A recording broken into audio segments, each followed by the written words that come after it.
Okay, how's everybody doing?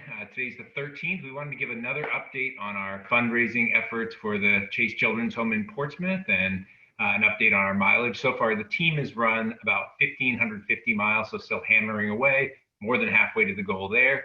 On the donation side, we've had a lot of generosity in the last 24 hours, so we are up to about 27, 21 in donations, so 27% of the way there. So it's great. Just wanted to acknowledge a couple donations. Liz Archieri, thank you, Liz. Linda Richard, she donated, thank you. David Sylvester gave us a generous donation. So thank you, David. David was actually one of my inspirations for kind of getting some of this thing started because he did a very generous fundraiser for the Crossroads House in December. And I thought we should try to do something too. And Boicharipa, who's on the team, threw us a donation. And Kendra Hamill also donated. So thank you all for the donations. Really appreciate it. We are a little behind schedule on the goal, but I feel like things are picking up a lot. So thank you so much for everybody's generosity. So today in this update, we want to talk to Ben Lindberg, who's involved with the Chase Children's Home. So thought we'd ask him a couple questions and maybe like raise some awareness of the charity today. So thanks for joining, Ben. Do you want to briefly introduce yourself? Sure, yeah. Thanks for having me. And first and foremost, thank you to you and your team for putting this together. I think it's amazing, and for everybody donating, that's fantastic. It really means a lot, and it does truly make a difference. So thank you. But yeah, my name's Ben Lindberg. I'm on the board of directors for the Chase Home. I've sat on the board for about a year and a half now, and it's interesting. I volunteered a few times for the Chase Home through my employer, which is really how I got to know of the Chase Home. And that was, one day a year, the company would kind of basically allow us to volunteer. So I did that for 3 or 4 years in a row. And, each year I was just like, wow, this is a great place doing great things. But I just thought like one day didn't seem like enough each year. Mm-hmm. So then I reached out and here I am. So it's been great. We're making great progress. The staff there at the Chase Home is doing a great job. So obviously they're not immune to the difficult times that everybody is going through right now, but they're doing the best that they can, and the generosity from the community has really been fantastic. That's terrific. Yeah, and good for you for kind of stepping up and taking on a larger role. So you're on the board of directors now, is that right? Correct. Yep. That's awesome. And what's your role within the team? Yeah, so on the board, I sit as the chair of the External Affairs Committee. Yeah. Really, our number one goal is to fundraise and help generate revenue for the Chase Home. The state does give the Chase Home funds, but not nearly enough to adequately Right. take care of the youth staying there. So Yeah. it's critically important that we bring in additional funds, much like what is being brought in through your running program, Yeah. to fill that gap. So it's a critical job as part of the Chase Home. That's awesome. Yeah. I mean, yeah, thank you again for stepping up and sort of being part of the organization there. Now, can you talk a little bit like about the Chase Home? I know like we were talking a little bit before we jumped on here, and people think of it as kind of a traditional brick and mortar orphanage, which is probably like the way it started way back in the day, but it's evolved a lot over time. So maybe you can explain a little bit about that. Yeah, it's evolved quite a bit, I'd say. Its roots go back to late 1800s, 1877, I think, and it's really, I think it originally started for kids whose, something happened to their mother and their fathers were out at sea. They were sea captains down in Portsmouth. Obviously, come a long way since then, but still located in Portsmouth. And I do think, if you are familiar with either the building itself or the website, you do kind of think of it as a residential home for youth that have fallen into, sometimes that are of no fault of their own. So it is that, but it's also a number of other things as well.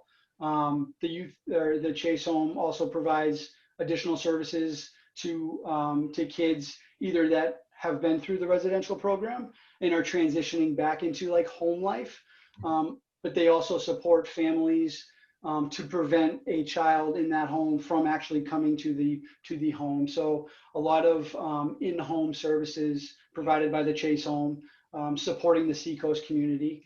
And then there's also a diversion program, which is really aimed to keep youth out of the juvenile justice system, really.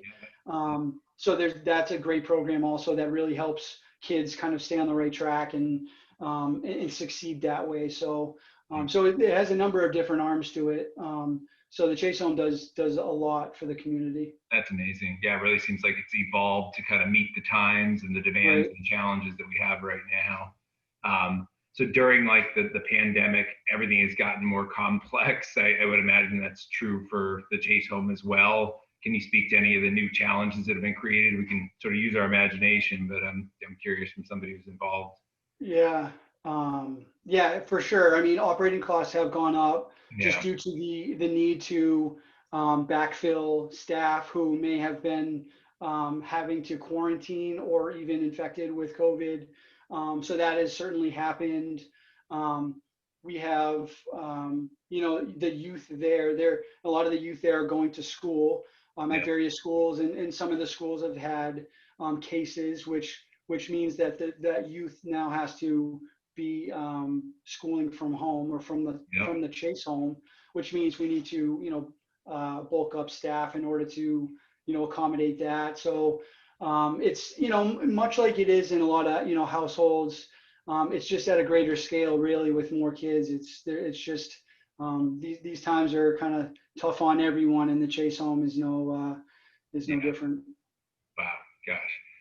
Well, yeah, on behalf of like the team and all the folks who have donated, thank you to you and the rest of the board of the directors and like the staff kind of getting it done every day and putting these programs together for the kids. And yeah, it's amazing. And hopefully, again, this will generate some good and provide a little bit of extra support for the team. Yeah, it's rough. I mean, that's difficult work even under ideal circumstances. And gosh, it's been tough and hopefully better days ahead. But Yeah, yeah, thank you again. So. of course. Yeah. So I want to be respectful to your time, but maybe you can leave us on a good note, something you feel good about with the Chase Home, like a success story or some things that have been going on over there. Sure. Yeah. I mean, we're just coming off of, as we talked about, difficult times. We're just coming off of sort of our season of giving campaign, which was very successful.